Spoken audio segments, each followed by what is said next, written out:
Gracias, señoras y señores. Hoy, como cada domingo, su programa Política Exterior en TV. Tenemos el grato placer de tener como invitado especial al vicepresidente de la Comisión Interparlamentaria Eurolat, que aglutina los parlamentos europeos y la diversidad de estructuras parlamentarias de América Latina. Su condición también de expresidente del Parlamento Centroamericano, Parlacén, diputado actual y un hombre con una larga experiencia en la vida parlamentaria de República Dominicana y América Latina. Bienvenido, Tony. Para nosotros es un grato honor contar con tu presencia. Gracias, Fausto. Para mí también es un honor estar en este programa. No es la primera vez y nada, espero que podamos tener un diálogo participativo y que los amigos televidentes puedan también de alguna manera disfrutar del mismo, sobre todo tratándose de temas relacionados con la problemática internacional. Tony, tú has hecho durante este año 2018 un periplo global, Sí. Por varios continentes: África, Europa, América Latina. Así es. Prácticamente una tricontinental. Continental. En el aspecto parlamentario, ¿no? Sí. Desde Moscú hasta Marrakech, cruzando por Roma, Madrid, Así es. París, Washington, Guatemala, México, decenas de ciudades, capitales del mundo. Un capital de información, Sí. de acuerdos interparlamentarios y de aportes para la consolidación de la institucionalización del propio Parlamento centroamericano y de la vida política en sentido general. En esos enfoques, en esas vivencias de los últimos 6 o 7 meses, se comportó de una manera casi constante. Creo que pisaste más aeropuerto que la sala de tu casa. Así es. Yo te pregunto, ¿cuál es tu visión de este mundo que nos toca vivir? ¿Cuál es tu experiencia del día a día del ciudadano de a pie, del hombre que procura crecer en este modelo social? ¿Cómo tú lo interpretas? Como no, mira, Fausto, para que tengamos un referente desde el punto de vista, digamos, del ciclo histórico.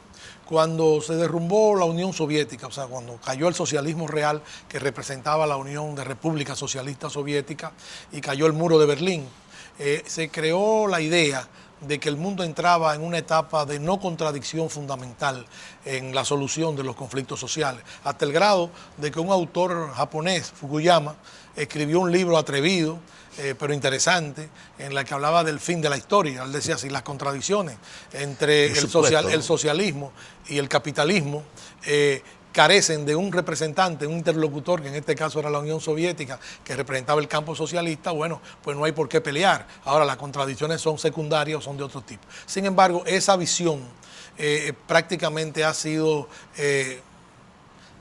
negada por los acontecimientos que caracterizan el mundo de hoy. Incluso por él mismo, ¿no? Él mismo recientemente dijo que reconocía que se había equivocado en cuanto a esa apreciación desde el punto de vista político-ideológico.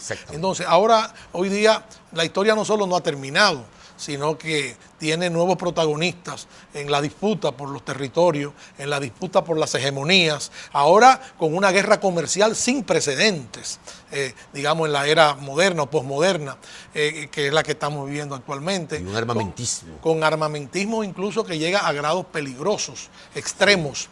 Todo en la lucha por el predominio, ¿no?, de nuevas áreas de influencia. O sea que el mundo realmente está envuelto en una situación sumamente problemática, al que hay que agregar otros factores, elementos incluso que, aunque siempre han existido como tales, nunca con el carácter que asumen hoy día, que es el problema migratorio. Tanto el problema migratorio, por ejemplo, en el caso de América Central, como en el caso de nuestros países, como en el caso de Europa, como en el caso de Asia, como en el caso del Paso de Gibraltar. O sea, todos esos procesos en el norte de África, en el norte de África, que se han ido agravando en los últimos tiempos como consecuencia de la gran crisis económica y social que ha vivido la humanidad, sobre todo también por la caída, por lo que significó la primavera árabe, que desarticuló prácticamente todo el entramado de equilibrio político, geopolítico que existía en esa región. Y así todos estos factores han empeorado la situación de millones de seres humanos y han puesto en peligro incluso los límites de seguridad que existían antes de que se expresaran con esas características los problemas migratorios en la forma en que se están manifestando. No, yo pienso que en el mundo de hoy... En América Latina, en la propia migración sur-sur. Y la propia migración sur-sur, o sea, entre los países, luego al interior de los países con problemas muy serios y hacia los Estados Unidos, que viene siendo, digamos, el objetivo deseado de la mayoría de los emigrantes. El sueño. Que el sueño que vimos ahora con aquella famosa marcha de centroamericanos. Bueno, todavía subsiste el problema y esto ha generado toda una preocupación a nivel internacional y algunos analistas, digamos, de política internacional aseguran que el mundo en este momento está de alguna manera amenazado por el resurgimiento de situaciones que se creían superadas ya después que se le pusieron fin a algunos conflictos internacionales. En este momento, por ejemplo... Digamos que hemos retrocedido, tú quieres decir, en algunos aspectos. Hemos retrocedido en algunos aspectos, claro, bajo nuevos elementos, ya. O sea, bajo nuevas situaciones definitorias del carácter de las contradicciones. Entonces, hay que estar sumamente atentos al desarrollo de estas contradicciones.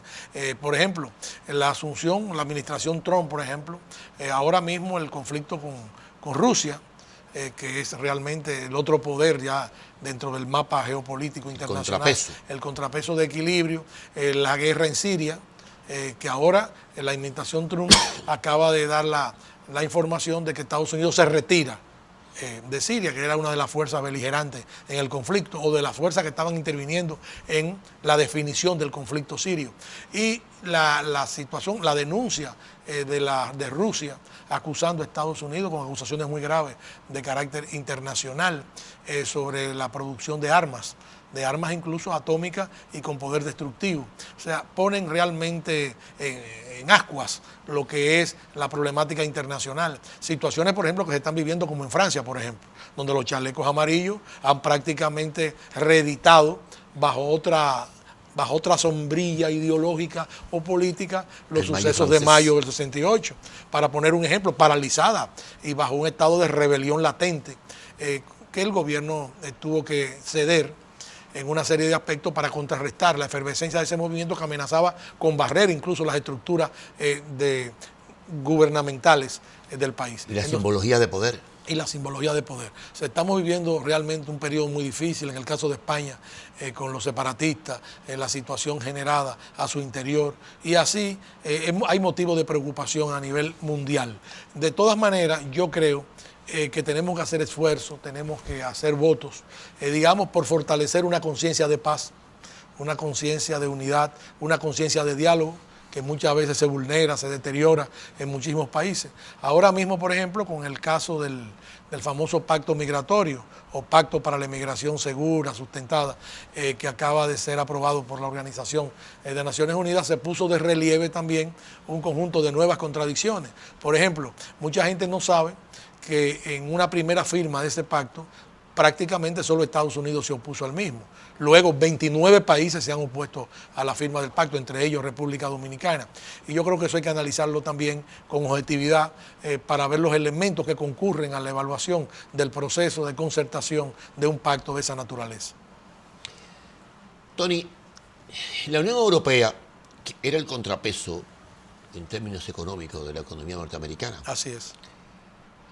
En términos de consumo, quiero decir, en términos de demanda inducida, porque China es un país esencialmente exportador, pero sin una gran clase media que le dé sustento a la movilidad de los recursos que generan esas exportaciones. China, como tiene un modelo político y un sistema económico diferente, de alguna manera se ha visto precisado a ir construyendo una clase media. ¿Sabe lo que significa una clase media en una población de la dimensión de China? Si tú activas la clase media china en 200, 300, 400 millones de personas y colocas 600 millones bajo los niveles por debajo de la clase media, tú vas a tener una demanda de productos y de bienes de consumo, de recursos naturales, que yo no creo que la Tierra, que el globo terráqueo esté en capacidad de mantener. O sea, si tú colocas una gran clase media en la India, una gran clase media en China, una gran clase media en otras naciones asiáticas que tienen 200 y 250 millones de habitantes, tú colocarías 1.000 millones de seres humanos bajo condición de consumo masivo, constante, porque sí, la clase media asumió el consumo, tú no se lo puedes desmontar, si no es con una confrontación. así es. Francia proyecta ese problema. Francia se acostumbró a una calidad de vida, a un modelo de un Estado protector, que tú sabes que es el viejo modelo que vino después de la Segunda Guerra Mundial, Sí. donde se articularon los grandes modelos socialdemócratas. Eso colapsó, tú lo sabes, ¿no? Que tuvo como experimento válido el Plan Marshall en Alemania. La reconstrucción de Alemania. Sirvió de fundamento para restaurar la economía europea. Como equilibrio. Con una inversión de 50.000 Masiva. millones de dólares. Masiva. Que era una fortuna. Tú dices 50.000 millones de dólares en 1945 y lo lleva al año 2015. Ah, lo triplica. Y tú tienes que... No. Quizá más. 10 o 12 veces. 10 o 12. Es una inversión de 700, 800 mil millones de dólares. Una suma impresionante. Tú solamente tienes que calcular cuánto costaba un coche en 1945. Bueno, pues costaba $3.000. Así es. Bueno, pero ahora ese mismo coche cuesta $30.000. Entonces tienes que multiplicar por 10. Entonces, esa confrontación que se presenta en las diferentes sociedades europeas, como es el caso de España, que ahí se manifiesta por contradicciones de nacionalismos, como es el caso del Brexit en Inglaterra, donde también hay escondido un problema de nacionalismo, tú lo sabes, con Escocia, con Irlanda del Norte, y donde tú tienes problemas de nacionalismo parecido, incluso en Alemania, en algunas regiones alemanas, hay deseo de secesionismo. Entonces, con la aniquilación de la Unión Europea como estructura de contrapeso frente a Estados Unidos, China es lo que ha resurgido. Y esa guerra comercial que tú observas, con un camino, un sendero peligroso entre Estados Unidos, la economía número 1, China en el Producto Interno Bruto Mundial, economía número 2, 25 billones contra 23 billones. Entre los dos suman casi un 70% de la economía mundial. Esa confrontación de esas dos economías amenaza con provocar un colapso global del modelo económico. Sí. Y ciertamente, como tú muy bien has analizado, los problemas migratorios son el reflejo de esa contradicción económica. La gente corre, huye de la pobreza. La gente ha aprendido a valorar el sentido del tiempo. La gente ve que la vida se le va. Sí. Y la gente dice sencillamente, pero ¿qué yo hago con vegetal aquí en África? ¿O qué yo hago con vegetal en Siria, bajo el fuego, el mortero de ISIS? Estamos claros, Tony, desmontaron los estados que mínimamente funcionaban en el Medio Oriente. Era verdad que Gaddafi era un monstruo, pero Libia era un país estable, con la mejor calidad de vida de todo África. No, todo el equilibrio de la región se rompió. Se rompió. Ese fue el colapso político más grande. La primavera árabe de Barack Obama. Exacto. La primavera árabe fue un fracaso político. Escindió desde el punto de vista de la gobernabilidad. Exactamente. Política. Y sin eso se desencadenó una catástrofe migratoria, humanitaria, tan desproporcional que Alemania, que es un país muy cerrado, un poco xenófobo, se vio obligado a recibir 1 millón de migrantes. No, 1,5 millones. La atomización de los estados.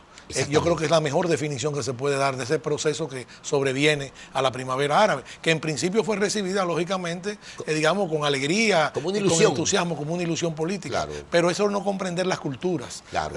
En política hay que entender las culturas de los pueblos, o sea, las estructuras tradicionales de los estados. Y la funcionabilidad de ellos. Querer saltar de experiencia de otros pueblos o de otros continentes a continentes que tienen un establecimiento ideológico definido, causa los disturbios que ha causado. Es que tú no le podías colocar la experiencia de la construcción de una sociedad de Occidente a Oriente. Eso fue una locura. Entonces, ahí el presidente Obama, ese es su mayor fracaso, dolorosamente. Sí, así es. Hay que reconocerlo. Así es. Como su mayor virtud, bueno, pues fue la nueva ley de salud, ¿no? Que llenó de derecho a una serie de ciudadanos. Entonces, tú no percibes que ese mismo problema, aunque por razones diferentes, ¿no? Porque la razón que provoca el impacto migratorio en el norte de África y Europa es la pobreza social. La razón que lo genera de los países árabes es la violencia política, ¿no? Así es. O sea, son dos ciudadanos diferentes. Uno huye del fuego, otro huye del hambre. Porque en Siria había estabilidad económica, y en Libia, y en Egipto, y en Yemen. Entonces, en América Latina, donde tú tienes una migración brutal, desde Nicaragua para Costa Rica, desde Santo Domingo para Puerto Rico, desde Haití para República Dominicana, desde Perú para Argentina o para Chile. De República Dominicana hacia Estados Unidos. De República Dominicana por arriba hasta Puerto Rico y Estados Unidos y Europa, Tony. Y Europa. Tony. No, que es masiva. Sí. Entonces, hay una interdependencia en las migraciones, pero por razones diferentes. ¿Cómo piensas tú que podrá América Latina, donde lógicamente se impone urgentemente que una cumbre iberoamericana asume el análisis del problema latinoamericano en términos migratorios, y no lo asume? Acaba de reunirse en Antigua, Guatemala, y en ningún momento tocó ese tema, le pasó por encima como que no era nada. Dan una declaración de cosmética y listo. Esta fue una conferencia honorífica. Totalmente honorífica, la más inútil que he visto de todas. Entonces yo te pregunto, Tony, ¿cómo piensas tú que podrá abordar el sistema presidencial de América Latina la gran problemática migratoria que amenaza con desestabilizar la vida institucional? Porque esa migración de Centroamérica hacia Estados Unidos está provocando una confrontación con el gobierno de los Estados Unidos a niveles fuera de récord, a niveles de violencia, de militarización de la sociedad. Así es. Entonces, ¿qué piensas tú que pueden hacer estos gobiernos para combatir ese problema? Bueno, no, lo ideal en el marco operativo es mejorar la situación, las relaciones económicas productivas en nuestros países, con un mayor para nivel, que la gente se quede, con un mayor nivel de participación, de empleos, con un rendimiento productivo a corto plazo que le asegure por lo menos una vida relativamente digna. Es lo único que puede contrarrestarla, porque esa tendencia irá creciendo de alguna manera. El esfuerzo que hizo, por ejemplo, el gobierno mexicano, o el planteamiento que hizo el expresidente Peña Nieto, de procurar que la marcha de los emigrantes fuera de alguna manera neutralizada o contenida en parte para evitar un enfrentamiento violento en la frontera norteamericana con México, en el sentido de darle asilo temporal o albergue temporal, conseguir trabajo, no es una solución absoluta, era una solución inmediata del momento. Circunstancial. Y la decisión firme del gobierno norteamericano de no permitir bajo ninguna circunstancia que esa marcha penetrara en territorio norteamericano, porque yo pienso en la lógica norteamericana, que si permiten el ingreso de esa marcha, con todos los motivos que tienen ellos para buscar un futuro mejor, o sea, porque no lo cuestionamos, entonces más tarde vendrían millones y millones de latinoamericanos tratando de ingresar, o sea, eso desestabiliza cualquier economía. En el caso de Centroamérica, como tú dices, hay particularidades, inmigraciones entre los países, pero por ejemplo el caso dominicano y Haití, que es un caso muy vivo, ¿no? Es un caso que nos atañe. Sí, que nos atañe, es un caso muy particular. O sea, que hay una realidad, una economía productiva, activa, movilizadora de fuerzas económicas y sociales, y un país no solamente atrasado y limitado, sino prácticamente abandonado por la comunidad internacional a la mejor suerte. Entonces, frente a una situación de esa naturaleza, no se puede analizar el problema migratorio de manera igual en todos los lugares y en todos los países. No es lo mismo la inmigración del norte de África hacia Europa que la inmigración de haitianos hacia la República Dominicana. O sea, es circunstancias distintas. Claro, porque los niveles de desarrollo social, político y económico en Europa son superiores. No, y pueden combatir y pueden recibirlo con una mayor capacidad de resistencia. Y aún así han tenido que detener la oleada. Irremediablemente. Porque no la soportan. Eso desestabiliza la economía de los países europeos. Límite. Y en el caso de República Dominicana hay un conjunto de factores particulares que nos impiden a nosotros asumir ese problema, digamos, con vía de solución. Completamente. Es imposible. Por eso, no tiene discusión, la decisión del gobierno dominicano de finalmente no firmar el pacto migratorio fue correcta, fue correcta e interpretó lo que fue una presión social de diferentes grupos, organizaciones que se coaligaron, que coincidieron en la defensa, digamos, del derecho de no firmar ese pacto migratorio. Entonces, son situaciones distintas. Mira, la situación dominicana-Haití solamente puede ser resuelta a través del respeto mutuo y de regular, o sea, establecer que las leyes establecidas para regular la presencia de extranjeros en territorio dominicano se cumplan de manera estricta. O sea, no hay otra forma de hacerlo, porque cualquier otra forma de hacerlo que permita la entrada masiva, como se ha producido y se sigue produciendo hacia la República Dominicana, podría desestabilizar la economía dominicana y conducirnos a nosotros a un caos parecido en el que ha vivido lamentablemente el pueblo haitiano. ¿Quién piensas tú, además de la crisis social, además de la naturaleza, de la condición humana, de buscar el espacio de mejoría y avanzar en esa dirección para combatir sus dificultades? Una condición innata, la migración es una acción natural del ser humano permanentemente. Claro, es multifactorial, ¿no? La gente migra por razones diferentes. Hay gente que le huye a sus problemas, hay gente que huye de sí mismo. Sí, bueno, pero ya, son las minorías, ya ¿no? Ese es un drama existencial, pero ese no es un drama, digamos, determinante. No, pero estoy definiendo la migración como tal. Sí, pero básicamente es el componente económico. La razón social. La razón social. Si yo te pregunto, ¿qué piensas tú que ha fallado en una isla, como es el caso de República Dominicana? Porque no es lo mismo Centroamérica. En un absurdo geográfico, como diría Colpito Pérez, en que hay una isla dividida en dos repúblicas. En un absurdo. Eso no se conoce en la humanidad. No. Se conocen islas compartidas por dos posesiones coloniales o por dos nacionales, pero no dos repúblicas. Con el mismo idioma. Exactamente. Como es el caso de Chipre. O culturas que no se rechazan. Claro, como es el caso de Chipre. Que no entran en contradicción. Claro. Pero yo te pregunto,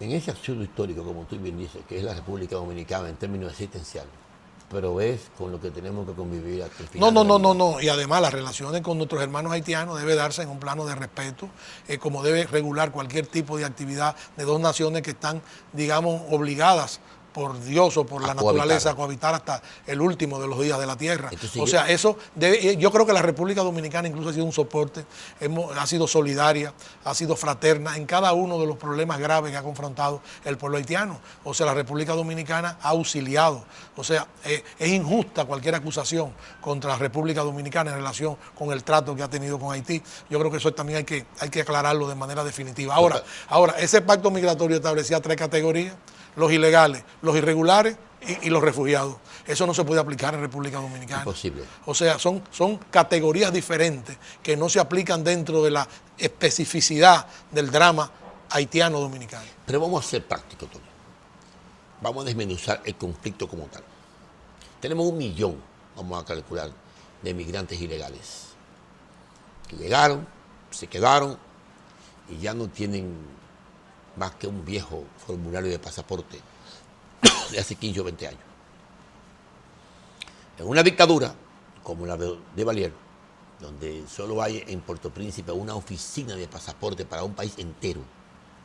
Oye, es una oficina de pasaporte para un país entero, donde los caminos son terribles.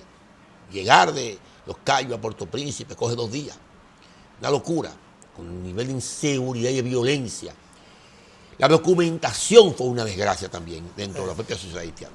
Entonces yo te pregunto, ese 1 millón de ciudadanos haitianos, 1,5 millones, 2 millones, la cantidad que las estadísticas medibles digan, ¿cómo tú aplicas la ley a la cual tienes derecho, coloca esa ciudadanía en su nación natal, que es en Haití?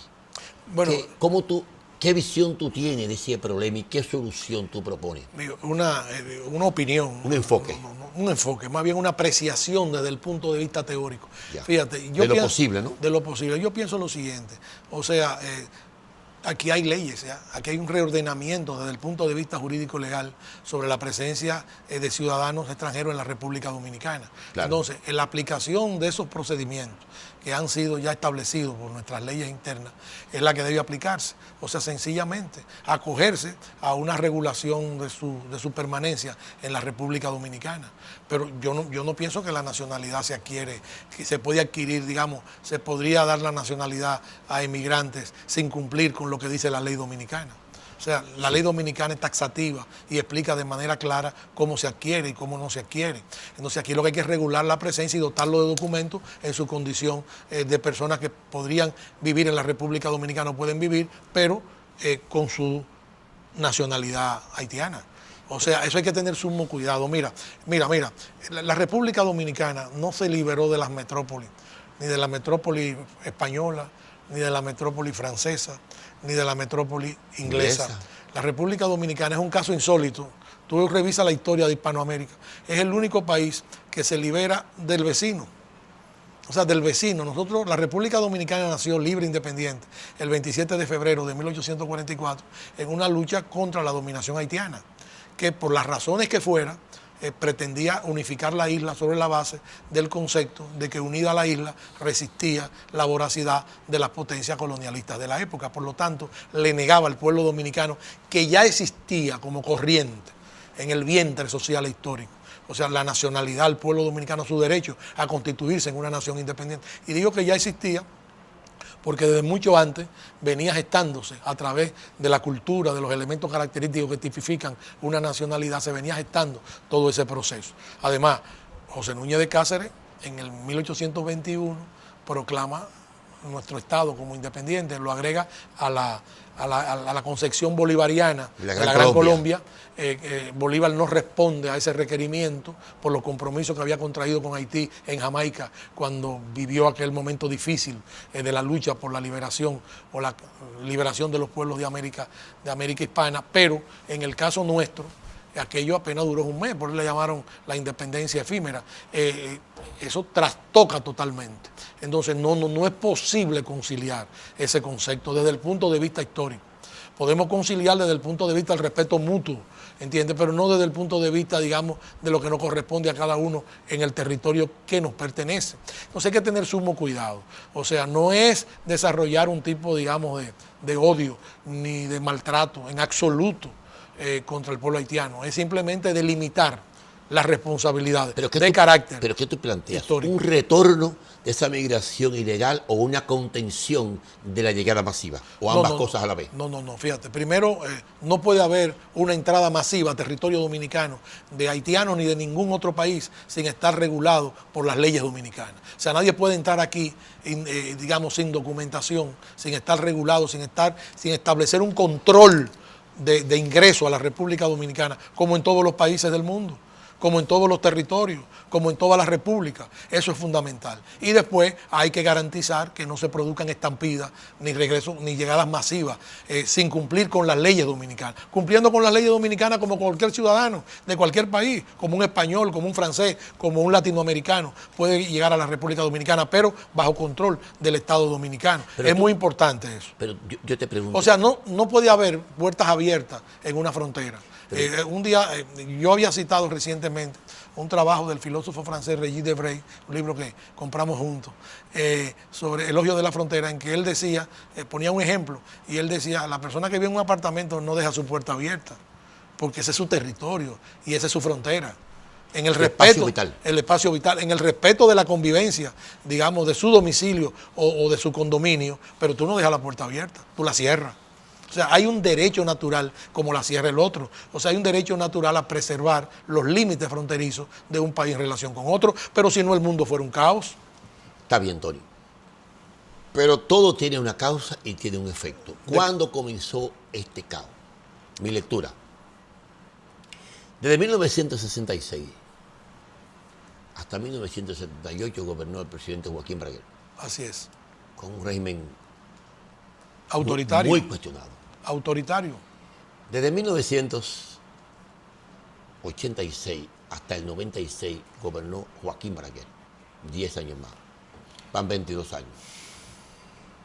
Y desde 1996 hasta el 2020 habrá gobernado el PLD un total de 20 años. No, bueno, sí, porque el años, PRD gobernó. El PRD gobierna 2000-2004. Con un interregno.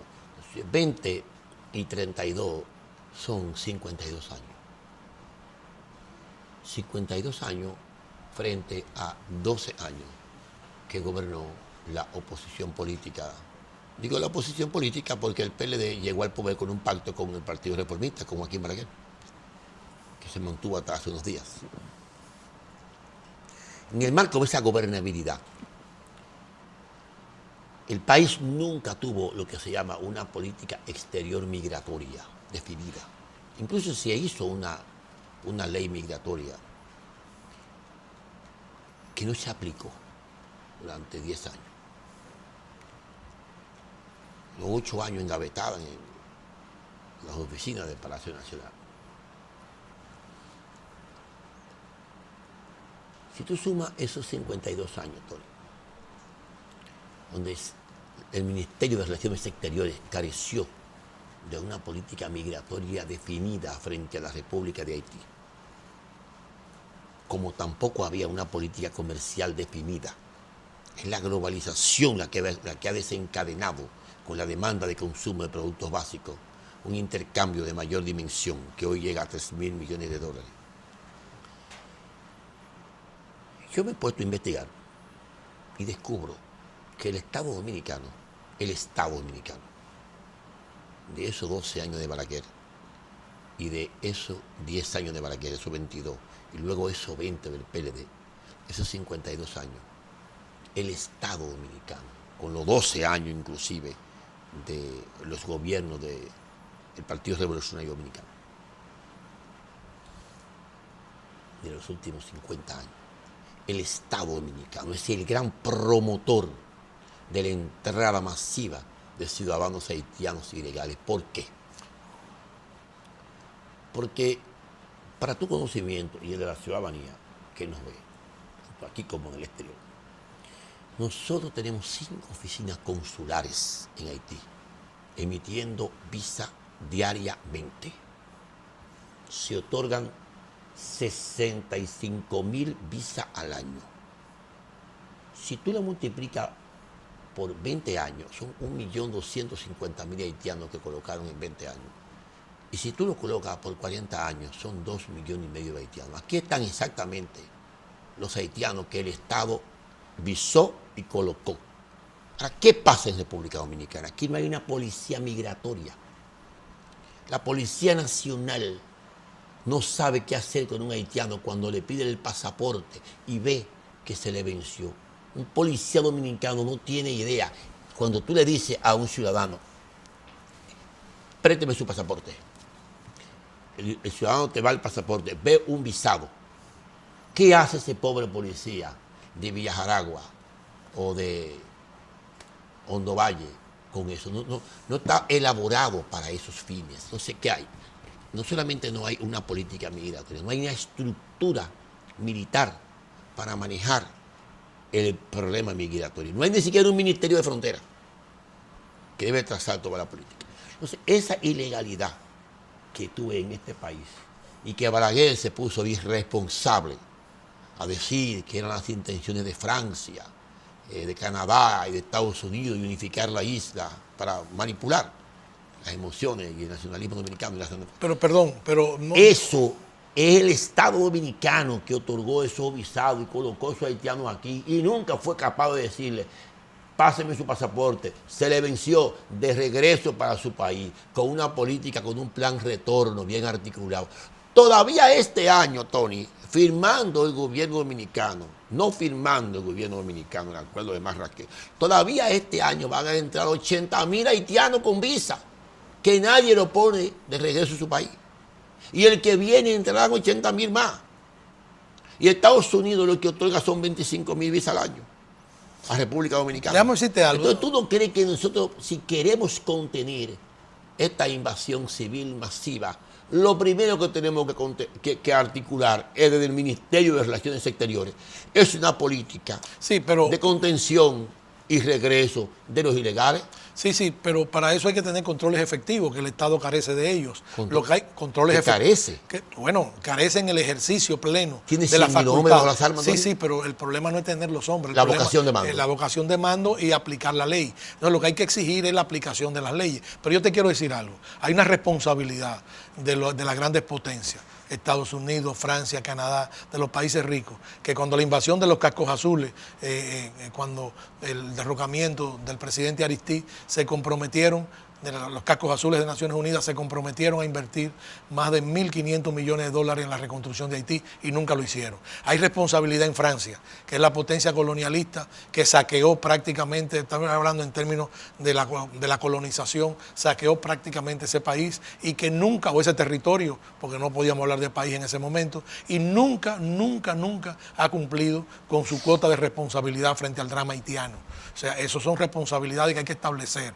Hay que tener cuidado también con intereses que se mueven alrededor de esa zona, con la finalidad básicamente de obtener beneficios, de que eso sirva de base al tráfico de drogas. Está considerado Haití uno de los lugares de reenvío, uno de los lugares básicos de drogas en el área. O sea, hay una serie de intereses también que se mezclan en ese proceso. Entonces, no hay que descartar la posibilidad, que ha sido también vista por algunos sectores, de que esas fuerzas oscuras que se mueven alrededor de negocios, incluso que incluyen incluso sectores de la política exterior, estén también interesados en desnaturalizar o en cambiar el ordenamiento social histórico de la República Dominicana, porque no nos ven como república, nos ven simplemente como territorio de operaciones, comerciales a alto nivel. O sea, lo que quiero decirte es que el descuido evidente, histórico, y comparto contigo,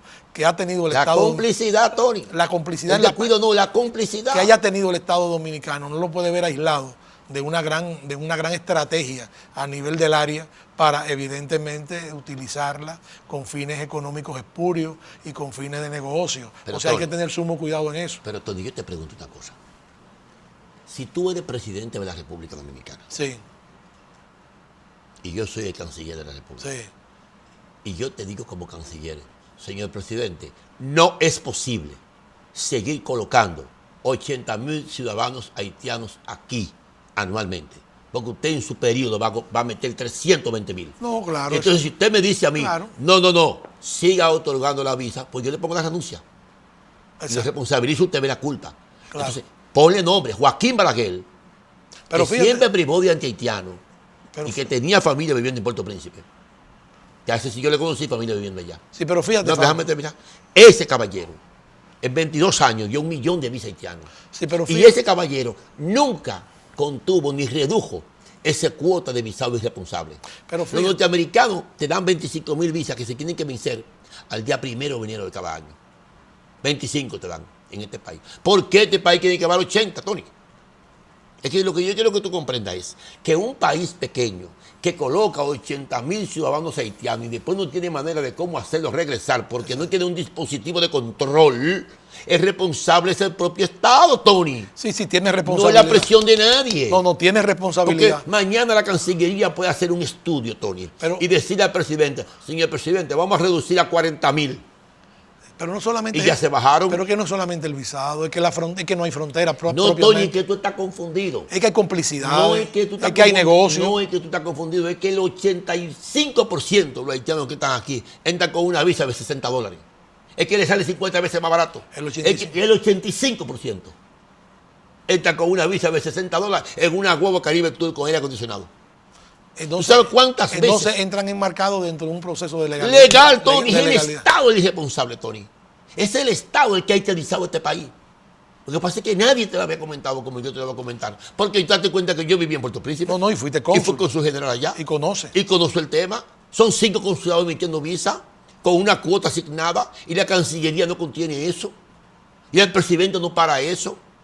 Y el presidente no crea una policía migratoria que le diga a un ciudadano haitiano, présteme su pasaporte. No está. Bueno, voy a hacer un retorno gradual. Tengo 1 millón de haitianos. Bueno, primero, voy a bajar la entrada y segundo, voy a fomentar un regreso gradual. De 80 bajo 40. Y además voy a colocar 40 anual. ¿Son 80 menos, Tony? Fíjate, lo que yo quiero que tú entiendas es que lo más cómodo es decirle a los franceses y a los canadienses y a los norteamericanos que ellos son responsables. Óyeme, no tienen cuota de responsabilidad. La cuota de responsabilidad la tenemos nosotros metiéndole 80.000 haitianos a este país al año.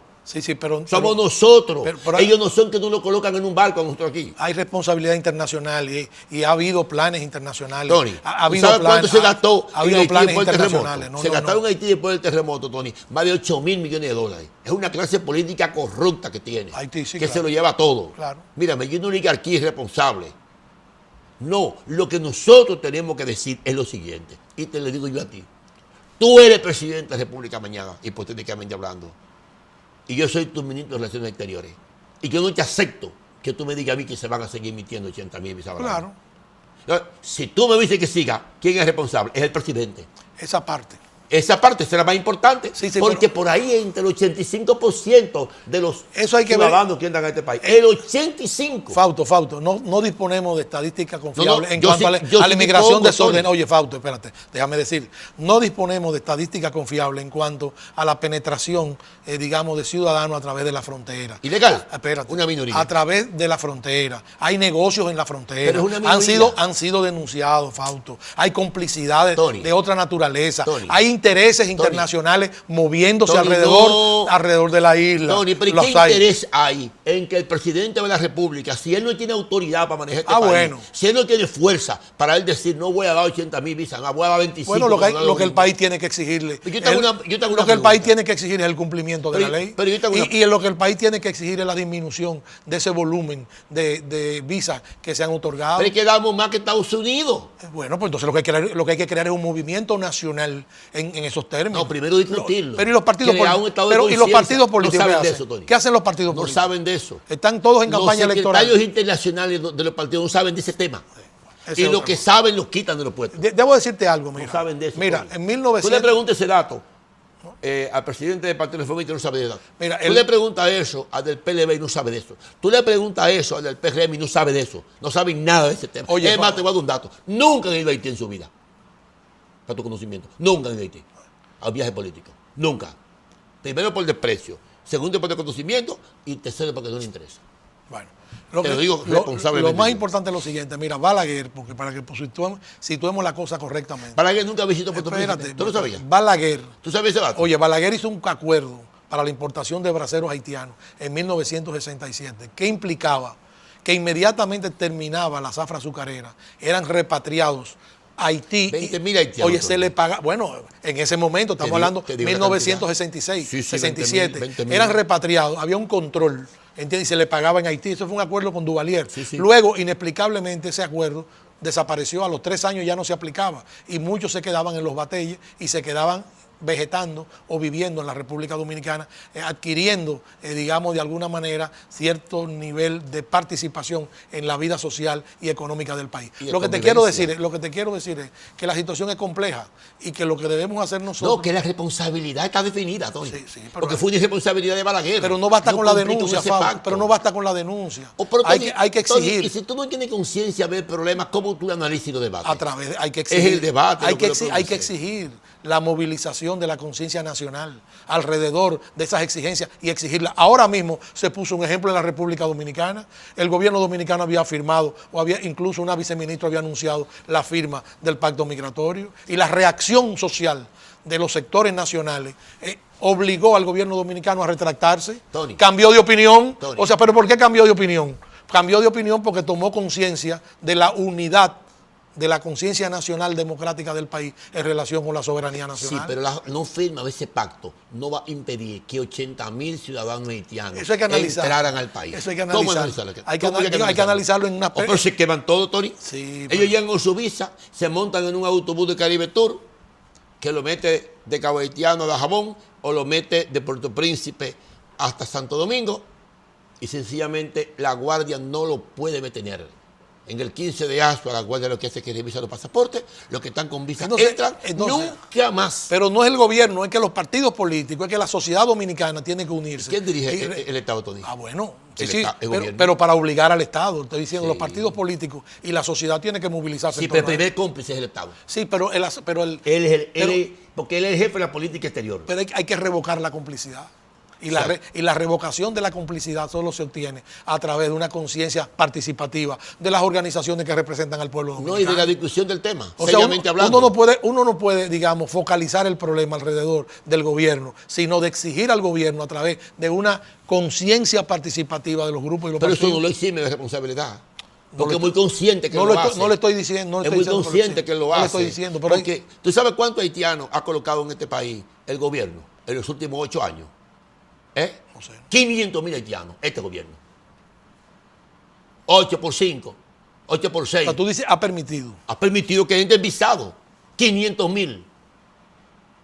¿Y por qué el doctor Castillo? Yo creo que esa cifra de visados sí. Es espeluznante. O sea, pero yo te la doy una por una. Es una cifra. Yo no estoy negando que esa sea la cifra. Estoy diciendo que esa cifra es alarmante.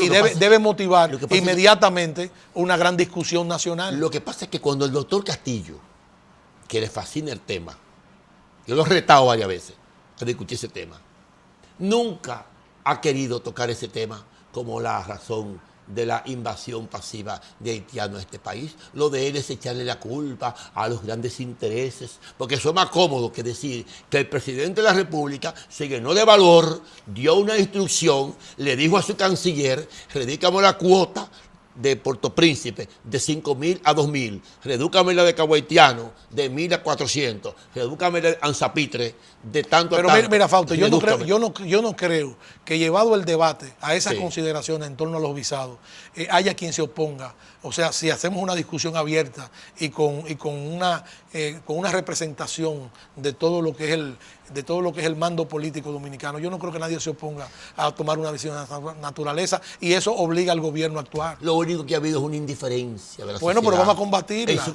Vamos a combatirla. No, pero este programa de televisión lo hicimos precisamente para edificar pero a la ciudadanía. ya está combatida. Pero esa clase política, no conoce ese tema.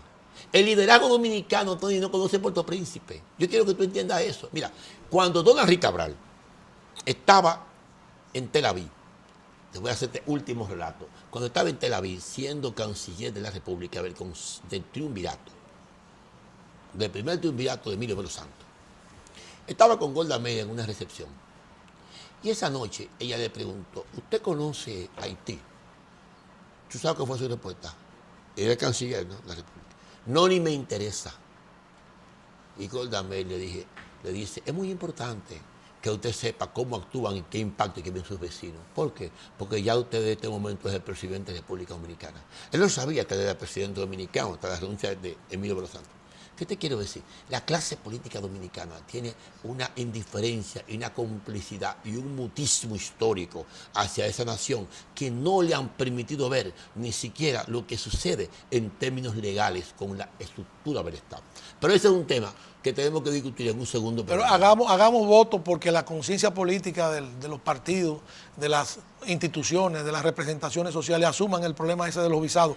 Yo no había medido el alcance de esos visados en los términos en que tú lo planteas. Tú has sido cónsul y lo conoces y lo has manejado. O sea que tú puedes hablar. Si tú lo sumas por 40 años, te da una cifra espeluznante. Pero eso hay que incorporarlo a otros factores que lo podíamos discutir en otro programa, que yo creo que están presentes también en la crisis de las relaciones Haití-República Dominicana. Y con otros invitados. Y con otros invitados. Muy bien. Y yo creo que incluso tú se podría llevar a los partidos políticos. O sea, responsabilidad de nosotros que somos militantes, dirigentes políticos, es llevar eso a los partidos y que los partidos se pronuncien. Llevarlo al Congreso. Y llevarlo al Congreso. A través de la Comisión de Relaciones Exteriores. Exactamente, porque en el Congreso están los representantes de los partidos. Exactamente. Que son a la vez representantes del pueblo. Entonces lo que hay que llevarlo ahí, plantearlo ahí objetivamente de cara a la nación. Muy bien. Y así como se pidió un 4%, que se pidan también políticas migratorias más definidas. Restrictivas.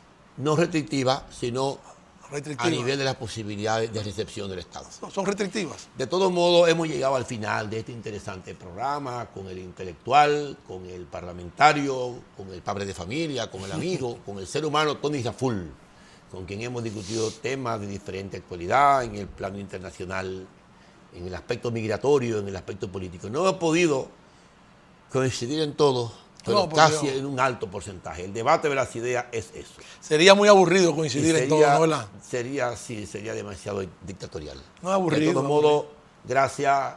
Nos veremos el próximo domingo y será hasta la próxima. su programa Política Exterior.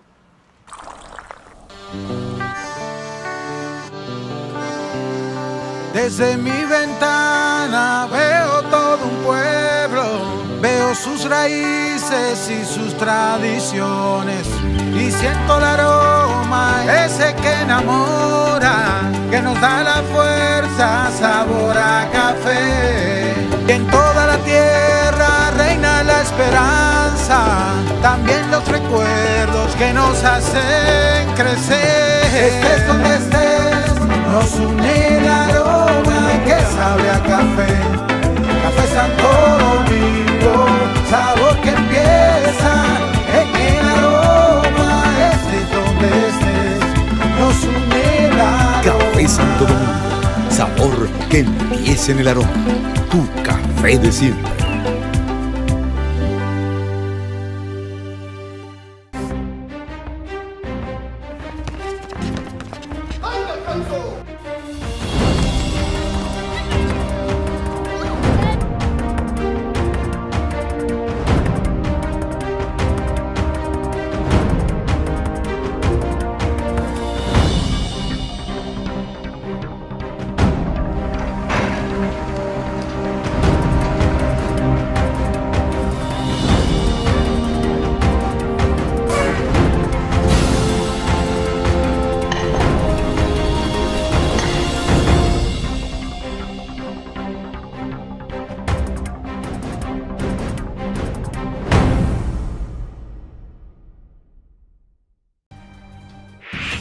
Las ciudades en nuestro país crecen, están vivas. Los túneles, pasos a desnivel, elevados y avenidas funcionan como grandes venas que conectan todo. Y como todo sistema, debe ser cuidado. En el Ministerio de Obras Públicas y Comunicaciones tenemos brigadas dedicadas exclusivamente para la limpieza de invernales, reconstrucción y construcción de alcantarillas, mantenimiento a túneles y elevados, trabajando de sol a sol las 24 horas los 7 días de la semana. Nuestra meta es cuidar la inversión que hemos hecho todos los dominicanos en estas obras. Tú puedes ayudarnos a cuidar lo tuyo. No lances basura en la calle. Así las alcantarillas se mantendrán limpias y funcionando correctamente. No pintes en las paredes, ni las maltrates. Y finalmente, no motores ni vehículos pesados en los elevados y túneles. Vamos, anímate a hacer la diferencia. Juntos, mantengamos el corazón de la ciudad latiendo fuerte. Ministerio de Obras Públicas y Comunicaciones. Más que construcciones, somos servicios. Lista para el deporte. Como en el play, pero en casa.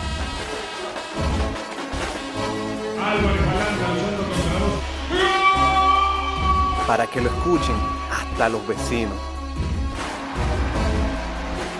Celebremos con todo, por deporte. Plaza Lama, la super tienda.